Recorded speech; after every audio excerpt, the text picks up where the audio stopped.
Hello everyone, welcome to my YouTube channel. आज के इस वीडियो में पढ़ेंगे क्लास 9th केमिस्ट्री का चैप्टर 3 जिसका नेम है एटम्स एंड मॉलिक्यूल्स। इस चैप्टर की एक्सरसाइज हम लोग को देखना है। पेज नंबर 33 पे कुछ क्वेश्चन दिए गए हैं। इसमें हम लोग क्वेश्चन नंबर 2, 3, 4 और सॉल्व करेंगे। तो page number 33 question number 2, hydrogen and oxygen combine in the ratio by mass 1:8 to form water. देखिए ये चीज़ फिक्स है कि अगर 1 ग्राम ऑफ हाइड्रोजन और 8 ग्राम ऑफ ऑक्सीजन रहेगा तब हमारा वाटर बनेगा। ये रेशियो हमारा फिक्स है, 1:8 हमें लगेगा। तो क्वेश्चन कह रहा है कि what mass of oxygen gas would be required to react completely with 3 gram of hydrogen gas. तो क्वेश्चन कह रहा है कितना ऑक्सीजन गैस ज़रूरी होगा अगर 3 ग्राम ऑफ हाइड्रोजन रहेगा। तो देखिए यहाँ पे लिखा है कि अगर 1 ग्राम हाइड्रोजन है तो 8 ग्राम ऑक्सीजन चाहिए। क्वेश्चन कह रहा है अगर 3 ग्राम हाइड्रोजन रहे तो कितना ग्राम ऑक्सीजन चाहिए। सॉल्यूशन डाल के पहले लिखेंगे कि हाइड्रोजन और oxygen gas combine in the ratio by 1:8 by mass. मतलब हमेशा ये फिक्स है कि 1 ग्राम अगर हाइड्रोजन रहेगा तो 8 ग्राम हमारा ऑक्सीजन रहना जरूरी है। दिस मीन्स दैट, इस प्रकार से हमें पता चलता है कि 1 ग्राम of hydrogen gas required 8 gram of oxygen gas.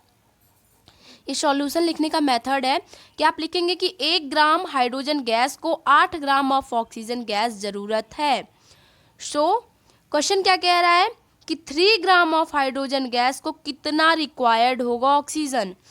तो लिखिएगा 3 gram of hydrogen gas required 8 × 3 oxygen gas. क्यों? क्योंकि 1 ग्राम हाइड्रोजन गैस के लिए 8 ग्राम ऑक्सीजन चाहिए था। तो 3 ग्राम का हाइड्रोजन का पूछा है तो 8 × 3 कर देंगे तो हमारा जो आंसर आएगा वो 24 ग्राम आएगा। यानी कि अगर 3 ग्राम ऑफ हाइड्रोजन के साथ हमें 24 ग्राम ऑफ ऑक्सीजन गैस चाहिए। आई बात समझ में? बस हमें इंटू करना है। 10 इस प्रकार से 24 gram of hydrogen gas would be required to completely with 3 gram of hydrogen gas. नीचे आप इस टाइप से लिख देंगे कि 3 ग्राम ऑफ हाइड्रोजन गैस के लिए 24 ग्राम ऑफ ऑक्सीजन की ज़रूरत है। अब क्वेश्चन नंबर 3 कि which postulate of Dalton atomic theory is the of the law of conservation of mass.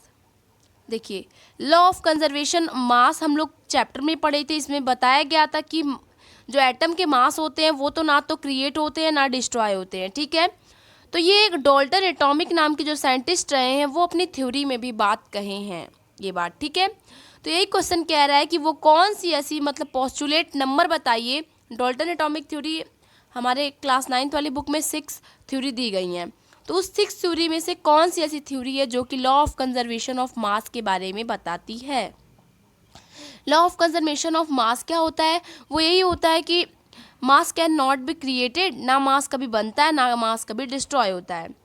Answer में लिखिएगा कि थ्योरी नंबर 2 यानी थ्योरी नंबर 2 से हमें पता चलता है, डाल्टन एटॉमिक थ्योरी नंबर 2 से हमें पता चलता है कि atom are individual particles. Atom ऐसा पार्टिकल है जो कि हमें दिख नहीं सकता, which can not be created और destroy in a chemical reaction. Chemical reaction के दौरान एटम ना तो क्रिएट होता है, ना बनता है, ना डिस्ट्रॉय होता है।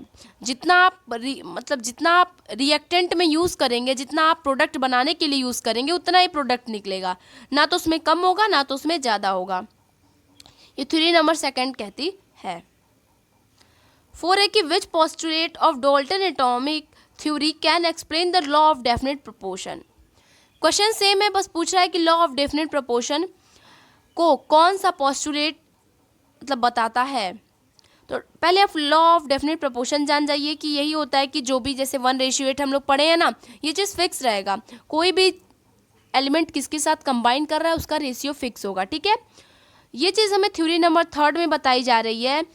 ये कहकर बताई जा रही है डाल्टन एटॉमिक थ्योरी ने ये बताया है कि atom of a given element, यहाँ पे सेम भी आप कर सकते हैं कि अगर सेम एलिमेंट के atom are identical in mass and chemical properties, अटपटा लग रहा है लेकिन इसका मतलब सिंपल सा है कि हाइड्रोजन है, ठीक है। एक और हाइड्रोजन ले लेते हैं, एक और हाइड्रोजन ले लेते हैं, ठीक है। ये सेम एलिमेंट है, इनका जो मास होगा वो सेम होगा। मान लीजिए एटॉमिक मास 1 है तो इसका भी एटॉमिक मास 1 हो गया, इसका भी एटॉमिक मास 1 हो गया। और देखिए जैसे कि H H H जो इनका मास होगा वो सेम होगा और इनकी जो पहचान होगी, इनकी जो आइडेंटिकल होंगे, ठीक है, वो भी सेम होंगे।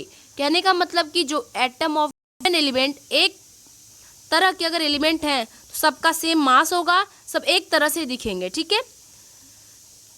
मतलब हाइड्रोजन है तो एक ही तरह दिखेगा, आपको देखने से मालूम चलेगा कि हाइड्रोजन ही है। क्यों? क्योंकि दोनों सेम एलिमेंट है, भले हम दो जगह रखें, एक ही चीज़ को आप दो जगह रख देंगे दिखेगा तो सेम ही ना। उसकी केमिकल प्रॉपर्टीज़ में भी कोई अंतर नहीं आएगा। मतलब जितना काम फर्स्ट हाइड्रोजन के पास है उतना ही काम सेकेंड हाइड्रोजन भी करता है, दोनों की क्षमता सेम रहेगी। यही डाल्टन एटॉमिक थ्योरी में बताया गया है। इसमें होता है क्वेश्चन ख़त्म। तो मिलते हैं नेक्स्ट वीडियो में, बाय।